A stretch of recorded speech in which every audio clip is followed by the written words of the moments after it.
अस्सलामुअलैकुम, welcome back to साइबरमैक्स academy. जैसे कि साइबरमैक्स आप लोग जानते हैं कि हमने एक new course NTU fundamental of programming के नाम से स्टार्ट किया हुआ था, जिसमें back to back lecture upload हो रहे हैं सीक्वेंस के साथ। अगर आप फॉलो नहीं कर रहे तो सीक्वेंस के साथ फॉलो करें ताकि आपके सारे कॉन्सेप्ट बेसिक से लेकर एडवांस तक क्लियर हो। तो आप देख सकते हैं तकरीबन 25 से 26 लेक्चर अपलोड हो चुके हैं, 27 लेक्चर्स अपलोड हो चुके हैं। तो ये सारे आपने सीक्वेंस से देख लेने हैं। तो लेकिन अगर स्पेसिफिकली यही टॉपिक समझना है तो आपको बताता चलूं तो इसके लिए भी आपको ये फंक्शन वाले लेक्चर्स देखने होंगे, यानी लेक्चर नंबर 26 और लेक्चर नंबर 27। ये दो लेक्चर जो हैं ये भी आपको जरूर देखने होंगे ताकि आपको आज के कॉन्सेप्ट की समझ आ सके। तो आज जो हम पढ़ने वाले वो है स्कोप ऑफ वेरिएबल के वेरिएबल का स्कोप क्या होता है, ठीक है। तो उसके लिए मैं आपको स्लाइड भी साथ साथ दिखाऊंगा और प्रैक्टिकली भी हम इसका एक्सपीरियंस करेंगे कि ये चीज किस तरह से वर्क करती है, क्या स्कोप, कौन सा स्कोप किस तरह से काम करता है। ओके, तो चलते हैं हम पीडीएफ पर। तो देख सकते हैं हम स्लाइड पर आ चुके हैं। यहां पर लिखा हुआ है स्कोप ऑफ वेरिएबल, ठीक है। स्कोप का मतलब क्या था? स्कोप मीन विजिबिलिटी, यानी कि उस चीज के नजर आने की, उस चीज का इफेक्ट क्या प्रोग्राम पर, वो चीज। यानी ये किस चीज के हमने स्कोप पढ़ने हैं? वेरिएबल के पढ़ने हैं, ठीक है। Variable declare inside a block has a visibility with in the block only, यानी कि अगर वेरिएबल किसी एक ब्लॉक के अंदर, ब्लॉक ऑफ कोड के अंदर लिखा जाता है तो वो सिर्फ ब्लॉक ऑफ कोड के लिए यूज होगा, इसके अलावा कहीं यूज नहीं हो सकता। अगर वेरिएबल किसी फंक्शन के अंदर लिखा हुआ है तो वो सिर्फ एक फंक्शन के लिए यूज हो सकता है, ठीक है। अभी ये थ्योरेटिकली समझ लें, प्रैक्टिकली मैं आपको साथ बताता हूं इन बातों का मतलब क्या है। अब देखिए, विजिबिलिटी और ऑफ आइडेंटिफायर और वेरिएबल्स, तीन किस्म के स्कोप होते हैं, ठीक है। एक होता है ग्लोबल स्कोप, एक होता है फंक्शन लेवल स्कोप, एक होता है ब्लॉक लेवल स्कोप। तो ग्लोबल स्कोप का क्या मतलब है कि वेरिएबल को आप एक बार डिक्लेयर करवाते हैं, ठीक है। वेरिएबल को आप एक बार डिक्लेयर करवाते हैं, उसके बाद प्रोग्राम में जहां कहीं भी उस वेरिएबल का नाम यूज होगा वो इजीली जो भी आपने उसकी वैल्यू दी होगी स्टार्टिंग पर एक बार, वो पूरे यूनिवर्सली यानी ग्लोबली, इसलिए इसका नाम ग्लोबल है। आप कहीं भी यूज कर सकते हैं उस वेरिएबल को और उसकी वैल्यू ऑटोमेटिकली प्रोग्राम पकड़ लेगा जाकर के, हाँ यही वैल्यू है। तो वो वहां से उसको क्या करेगा? इंटरप्रेट कर लेगा उस वैल्यू को, ठीक है, उस वैल्यू को उठा लेगा। तो यहां पर क्या है? Function level scope. Function level scope का क्या मतलब है कि जो भी आप फंक्शन लिखते हैं ना, उसमें स्पेसिफिकली आप उसी फंक्शन के अंदर ही एक वेरिएबल वगैरह डिक्लेयर करवाते हैं और वो उसी फंक्शन के अंदर यूज होते हैं, ठीक है। और अब तक जितने भी हमने प्रोग्राम्स किए हैं ज्यादातर हमने फंक्शन लेवल स्कोप से किए हैं। इसकी एग्जांपल मैं बताता हूं। ब्लॉक लेवल स्कोप क्या होता है कि किसी फंक्शन के अंदर एक स्पेसिफिक ब्लॉक, यानी जिस तरह एक इफ की बॉडी नहीं लिखते हम, इफ की बॉडी हो गई या फॉर लूप की बॉडी होगी, तो वो एक ब्लॉक तो होता है ना, एक तो हो गया मेन बॉडी यानी मेन फंक्शन का ब्लॉक, ठीक है। उसके अंदर जो हम फॉर वगैरह यूज करते हैं, व्हाइल वगैरह, वो एक और ब्लॉक्स आ जाते हैं। वो जो ब्लॉक होते हैं उस ब्लॉक के अंदर जो हम इनिशियलाइजेशन करते हैं, वेरिएबल यूज करते हैं, वो उस ब्लॉक के लिए स्पेसिफिक होते हैं, उस ब्लॉक से बाहर यूज नहीं किए जा सकते। ओके, तो समझ आ गई। अब हम चलते हैं सबसे पहले फंक्शन लेवल स्कोप की। अब फंक्शन लेवल स्कोप के लिए सबसे पहले तो यहां पर जो एग्जांपल दी हुई है उसको समझें। ये देखिए यहां पर ये क्या है? एक वॉइड डाटा टाइप का एक फंक्शन है जिसके अंदर एक्स के अंदर, ये देखिए ये क्या है? एक फंक्शन है, यहां से लेकर यहां तक एक फंक्शन है, ठीक है। ये एक फंक्शन है और ये एक फंक्शन है। अब फंक्शन लेवल स्कोप पढ़ने जा रहे हैं तो फंक्शन लेवल स्कोप में क्या होता है कि इसमें फंक्शन के अंदर ही वेरिएबल को डिक्लेयर करवाया जाता है और वो सिर्फ उसी वेरिएबल के अंदर, उसी फंक्शन के अंदर यूज हो सकता है। यानी ये देखिए x इज इक्वल टू 10। अब ये किस फंक्शन के अंदर डिक्लेयर है? ये फर्स्ट फंक्शन के नाम से जो ये फंक्शन बना हुआ है ना, यहां से लेकर यहां तक, ये सिर्फ इसके अंदर यूज होता है। इसके अलावा अगर आप x कहीं पर यूज करेंगे तो वो एरर दे देगा। अब देखिए यहां पर सेकंड फंक्शन लिखा हुआ है, इसके अंदर क्या हुआ है? इसके अंदर z की जो समझ आती है, z इसमें नहीं यूज हुआ, इसमें xy यूज हुआ, इसमें z यूज हो गया, लेकिन z is equal to x। ये देखिए यहां पर प्रॉब्लम आ गई क्या कि x यहां पर कैसे यूज हो रहा है? x तो इसमें मैंने डिक्लेयरिंग करवाया, x किस में डिक्लेयर है? ये इस वाले ऊपर वाले फंक्शन में। तो जो जिस फंक्शन में आपने वेरिएबल डिक्लेयर करवाना है वो सिर्फ उसी फंक्शन के अंदर कॉल करवाया जा सकता है, यूज किया जा सकता है। अब ये डिक्लेयर इस फंक्शन के अंदर है, पहले फंक्शन के अंदर है, लेकिन यूज यहां पर हो रहा है, तो क्या होगा? एरर आएगा। तो चलते हैं हम, तो ये देखिए, देखा आपने कि वही आपको हाईलाइट करके बताया कि एरर आएगा इस तरह से। किस तरह से आएगा कि यहां पर आपने डिक्लेयर करवाया लेकिन आप उसे मंगवा यहां पे रहे हैं, तो क्या होगा? इससे एरर आएगा। ओके, इसकी एक और एग्जांपल ले लें, जैसा कि ये देख सकते हैं आप। इसकी एग्जांपल अब मैं ना उस डेफ पर जाकर देता हूं। तो डेफ के लिए फंक्शन लेवल स्कोप का एग्जांपल लें, ठीक है। ये तो आपको पता ही है, बेसिक स्ट्रक्चर वगैरह लिखा हुआ है, ठीक है। ये पहला फंक्शन है फरासत के नाम से, फरासत के नाम से एक फंक्शन बना हुआ है, उसके अंदर ये देखिए इसको डिक्लेयर करवाया हुआ है। डिक्लेयर करवाने के अंदर दो तरीके होते हैं ना, या तो आप इस ब्रैकेट के अंदर आर्गुमेंट पास कर दें या यहां पर आप इंट आई लिख दें, एक ही बात है। लेकिन बात किसकी हो रही है, फंक्शन लेवल स्कोप की। तो फंक्शन लेवल स्कोप यहां पर मैं एक बार कमेंट भी कर देता हूं, फंक्शन, ठीक है, फंक्शन लेवल स्कोप, और इसको मैं कर देता हूं कमेंट यहां पर, ठीक है, कमेंट कर दिया कि फंक्शन लेवल स्कोप को पढ़ने जा रहे हैं, ठीक है। तो ये देखिए ये फरासत के नाम से एक फंक्शन बना हुआ है, ठीक है, इसके अंदर मैंने आई को कॉल करवाया और आई को इनिशियलाइज भी यानी उसको डिक्लेयर भी मैंने इसके अंदर ही करवा दिया। तो ये इसका ये जो वेरिएबल का स्कोप है, आई वेरिएबल का स्कोप है, ये क्या है, ये फंक्शन लेवल है, यानी इस फंक्शन के लिए ये डिजाइन हुआ है। अब ये देखिए अब नीचे एक और फंक्शन है जो कि है मेन का फंक्शन। अब जाहिर सी बात है इस फंक्शन को रन करवाने के लिए इसमें कॉल भी तो करवाना पड़ेगा ना, तो मैंने फरासत के नाम से इसको कॉल करवा दिया और इसको वैल्यू भी पास करनी पड़ेगी। आपने पिछला लेक्चर देखा है ना कि ये वाले जो यहाँ पर हम वैल्यू पास करेंगे वो इसके अंदर चले जाएगी, यानी जो जो वेरिएबल यूज होने हैं ना इस फरासत के नाम से फंक्शन, फरासत के नाम के फंक्शन के अंदर, उसकी वैल्यू यहाँ पर पास करवानी होगी। तो मैंने 4 करवा दी, 4 जाएगी आई के अंदर और आई यहाँ पर प्रिंट हो गया, ठीक है। ये तो समझ आ गई कि ये वाला फंक्शन चल गया।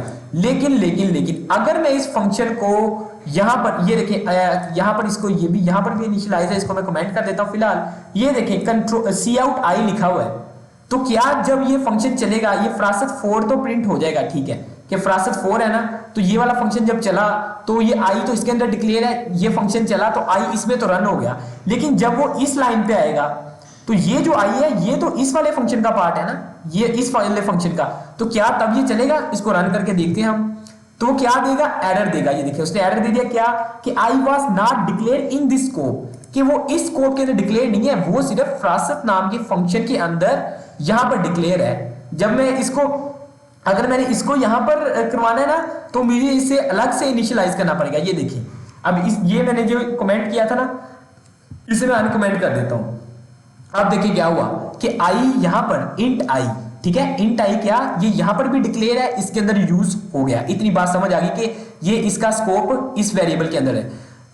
इसको मैंने रन करवा दिया, ये चल जाएगा, जवाब आ जाएगा। लेकिन ये जो आई है ये तो इस मेन वाले फंक्शन का पार्ट है, तो क्या ये चल जाएगा, नहीं चलेगा। इसको इसमें अलग से इनिशियलाइज करवाना होगा, ठीक है। ये वाली जो इनिशियलाइजेशन है ना इसको मैं थोड़ा सा नीचे जाके कर देता हूं, यहां पर ये देखिए इसको मुझे अलग से इनिशियलाइज करना होगा, क्योंकि ये जो इतना पार्ट है ना ये किसका स्कोप के अंदर है, ये जो int I is equal to 8 और सी आउट आई ये किसके स्कोप के अंदर है, ये मेन के स्कोप के अंदर है, ठीक है।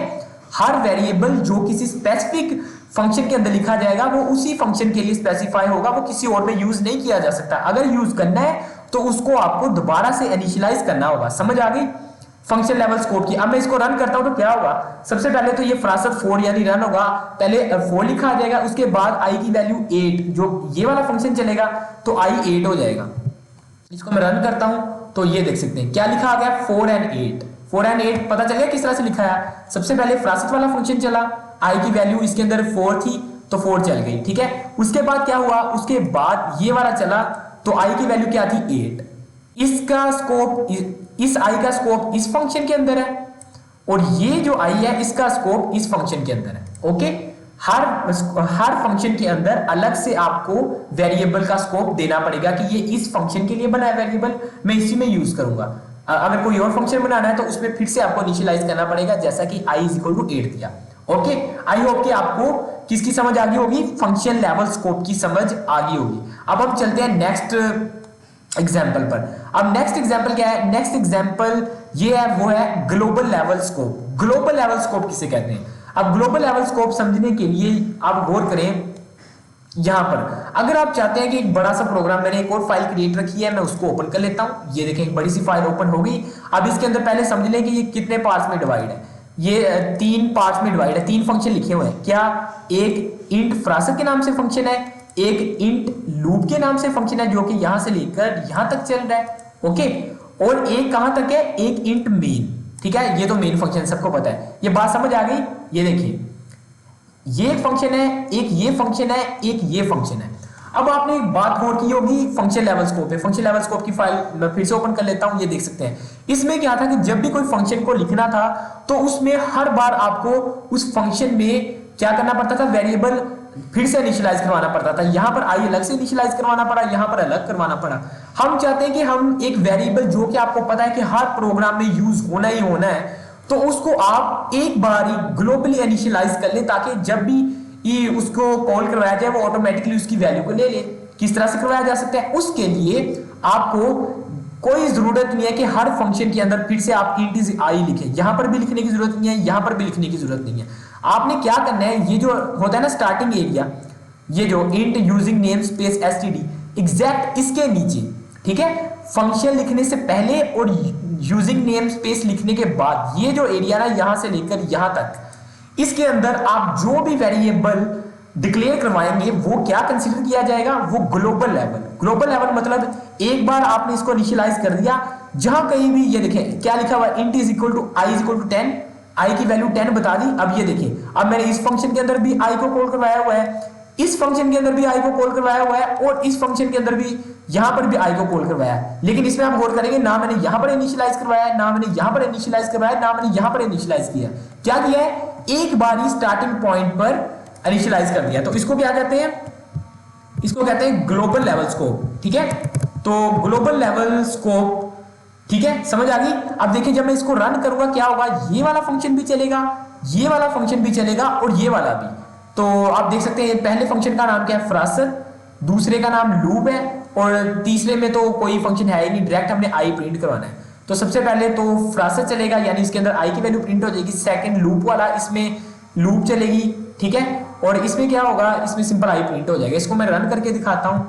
जैसे मैं F11 दबाता हूं तो आप देख सकते हैं सबसे पहले फ्रासर चला, उसके अंदर 10 थी, फिर लूप वाला चला 1 से लेकर 10 तक गिनती प्रिंट हो गई, और लास्ट पर क्या हुआ, यहां पर 10 अगेन आ गया, ठीक है, जो कि सी आउट आई वाला था। तो बात समझ आ गई।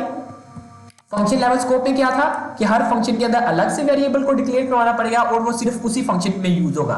लेकिन अगर आपको लगे कि कोई वेरिएबल ऐसा है जो कि तमाम फंक्शन में यूज होना ही होना है, तो आप उसे globally starting of the program आप यहां पर उसको डिक्लेयर करते हैं, और जहां कहीं भी आप उसे कॉल करते हैं, यहां पर हो, यहां पर हो, या यहां पर हो, तो आप उसे कॉल करवा सकते हैं, ठीक है। तो दो स्कोप समझ आ गए, एक क्या है फंक्शन लेवल स्कोप, और एक क्या है ग्लोबल लेवल स्कोप। ओके, बात समझ आ गई। अब थर्ड जो है वो कौन सा है, ब्लॉक लेवल। अब ब्लॉक लेवल का भी कॉन्सेप्ट समझे। थर्ड आपको याद है ना कौन सा है, ये ग्लोबल भी हमने पढ़ लिया कि ग्लोबली यूज कर सकते हैं, फंक्शन भी पढ़ लिया। लेकिन ब्लॉक लेवल स्कोप क्या होता है, आप इससे देखते हैं कि वेरिएबल किसी भी स्पेसिफिक ब्लॉक के अंदर लिखा जाए तो तब क्या होता है। अब ब्लॉक का क्या मतलब है वो भी आपको समझा देता हूं। उसके लिए मैंने एक और फाइल बना रखी है, तो इसमें चले जाते हैं। तो अब गौर करेंगे यहां पर क्या हो रहा है। सिंपल मैंने एक फंक्शन, एक प्रोग्राम लिखा हुआ है छोटा सा, इसमें क्या है, सिर्फ एक ही फंक्शन है, एक ही फंक्शन है ना। यहाँ पर ये देखिए मेन का फंक्शन है, सिर्फ एक ही, उसके अंदर प्रोग्राम लिखा है।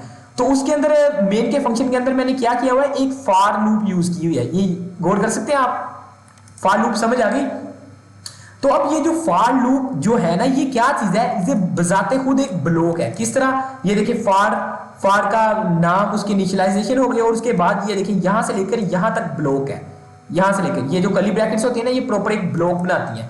या आप इफ कंडीशन ले लें, जब आप इफ लिखते हैं तो उसके अंदर भी आप ब्रैकेट्स के अंदर ही लिखते हैं ना, तो वो एक प्रॉपर ब्लॉक बन जाता है। तो ये क्या है, फंक्शन, ये एक फंक्शन है, उसके अंदर एक स्पेसिफिक ब्लॉक बना हुआ है। इसलिए ये देखिए स्टार्टिंग पर मैंने कमेंट किया है ब्लॉक स्टार्ट और ब्लॉक एंड, यानी यहां से लेकर यहां तक एक ब्लॉक बना हुआ है। तो अब क्या हुआ है कि अब मैंने ना तो स्टार्ट पर यहां पर इनिशियलाइज किया हुआ है, यहां पर मैंने स्टार्ट पर इनिशियलाइज किया है इसको, प्रोग्राम को। ये जो लूप है, ये देखिए लूप कैसे चलेगी, int i is equal to 1, i is equal to यहां पर। अब देखें int i is equal to 1, यहां पर क्या हुआ है, वेरिएबल ना तो मैंने ग्लोबली इनिशियलाइज किया है, ना मैंने फंक्शन लेवल, ना तो मैंने यहां पर, ना तो यहां ब्रैकेट्स में किया है, ना तो मैंने यहां पर कुछ लिखा है, ठीक है। डायरेक्ट क्या किया है, जो मैं ब्लॉक बना रहा हूं उसके अंदर इनिशियलाइज कर दिया, ठीक है। जब भी किसी भी फंक्शन के अंदर, किसी स्पेसिफिक ब्लॉक के अंदर, उस स्पेसिफिक ब्लॉक के लिए वेरिएबल इनिशियलाइज किया जाता है, उसको हम कहते हैं ब्लॉक लेवल्स को। समझ आ गई। अब देखिए जब ये प्रोग्राम रन होगा तो किस तरह से रन होगा, ये प्रोग्राम 1 से लेकर 10 तक गिनती लिखने के लिए प्रोग्राम हुआ है। तो इसको मैं रन करता हूं, F11 दबाता हूं, तो आप देखेंगे 1 से लेकर 10 तक गिनती प्रिंट हो गई, सिंपल हो गई ना। तो क्या हुआ कि ये इसके अंदर ये इनिशियलाइज था, ये इसके अंदर ही चल गया, ठीक है। लेकिन अगर मैं ये जो ब्लॉक है, ये ब्लॉक यहां पर खत्म हो रहा है ना, यहां पर कर्ली ब्रैकेट खत्म हो रही है। अब अगर इस ब्लॉक के बाहर मैं कोई चीज लिखता हूं, जैसे कि ये लाइन लिखी हुई है, इसको मैं अनकमेंट कर देता हूं। यहां पर क्या लिखा हुआ है, सी आउट, ये कुछ लाइनें स्किप करने के लिए मैं लिखा, फिर आई लिखा हुआ है। तो अब देखें, अब आई यहां पर इनिशियलाइज कहां पर हुआ है, आई कहां पर हुआ है, ये फार के ब्लॉक के अंदर यहां पर इनिशियलाइज हुआ है। क्या जब मैं इसको रन करूंगा तो ये तो समझ आती है 1 से लेकर 10 तक प्रिंट हो गया, लेकिन ये वाला जो आई है क्या ये प्रिंट होगा, क्या ये प्रिंट होगा? अभी इसको रन करके देख लेते हैं। अभी मैं F11 दबाता हूं तो वो देखिए एरर दे रहा है। क्या दे रहा है कि वो कहते हैं आई क्या स्कोप ही नहीं है भाईजान, ये कहां पर डिक्लेयर कराया है ना? आप गौर करेंगे है तो ये फंक्शन के अंदर ही, लेकिन ये फंक्शन के अंदर नहीं है, ये फंक्शन के अंदर एक स्पेसिफिक ब्लॉक के अंदर आपको इनिशियलाइज करवाना पड़ रहा है, ठीक है? तो ये जो int is I is equal to 1 है ना, ये सिर्फ ये फार की कर्ली ब्रैकेट्स के खत्म होने तक, क्लोजिंग ब्रैकेट तक ही काम करेगा। यहां पर आई की वैल्यू नहीं आएगी। अगर आप यहां पर आई की वैल्यू यूज करना चाह रहे हैं तो आपको इसको अलग से इनिशियलाइज करना होगा, जैसा कि ये पहली लाइन भी किया हुआ है। इसको मैं फिर से अनकमेंट कर देता हूं। अब मैंने कमेंट किया, अब देखिए क्या होगा। सबसे पहले आई की वैल्यू क्या है, ये देखें, आई की value I is equal to 1 है ना, इतना प्रोग्राम चलेगा 1 से लेकर 10 तक गिनती प्रिंट हो जाएगी। जब प्रोग्राम यहां पे आएगा आई, तो आई की वैल्यू यहां से नहीं बल्कि कहां से लेगा, उसके स्कोप से। अब समझ आ रही है? ये देखिए, ये फंक्शन लेवल स्कोप है, ये वाला जो आई प्रिंट होगा ना ये फंक्शन लेवल स्कोप से प्रिंट होगा, और ये 1 से लेकर 10 तक की गिनती जो प्रिंट होगी ये ब्लॉक लेवल स्कोप से प्रिंट होगी। अब मैं इसको करता हूं सेव और एक बार करता हूं रन F11, तो आप देखेंगे क्या होगा। ये देखिए 1 से लेकर 10 तक गिनती प्रिंट हो गई, और 20 ये किसकी वजह से लिखा है, ये सिर्फ इसकी वजह से लिखा है कि आई यहां पर है, इनिशियलाइज मैंने यहां पर किया हुआ है। तो समझ आ गई ये तीनों चीजें। फंक्शन लेवल स्कोप क्या है कि किसी भी स्पेसिफिक फंक्शन के अंदर उसको इनिशियलाइज करना है, वो उसी के अंदर यूज होगा। ग्लोबल लेवल क्या है कि एक बार ग्लोबली आपने स्टार्टिंग ऑफ द प्रोग्राम आपने लिख देना है, उसके बाद जहां कहीं भी उसको बुलाएंगे वो ऑटोमेटिकली काम करेगा आपके लिए।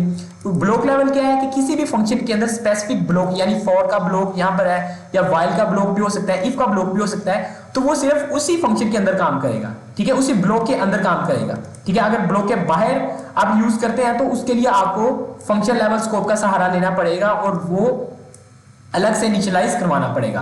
तो आई होप कि आपको ये तीनों जो स्कोप्स थे इनकी कॉन्सेप्ट समझ आ गए होंगे। अगर वीडियो पसंद आई तो वीडियो को लाइक कर दियो। इसके अलावा फंक्शन के पिछले लेक्चर्स भी देख लीजिएगा, और भी जो लेक्चर्स आने वाले वो सारे लेक्चर देख लीजिएगा, ताकि आपके सारे बेसिक से एडवांस तक ये सारे कॉन्सेप्ट्स क्लियर हो जाए। तो मिलता हूं मैं आपको इसी तरह के एक और लेक्चर में, तब तक के लिए इकबाल के शीनो, अल्लाह हाफिज।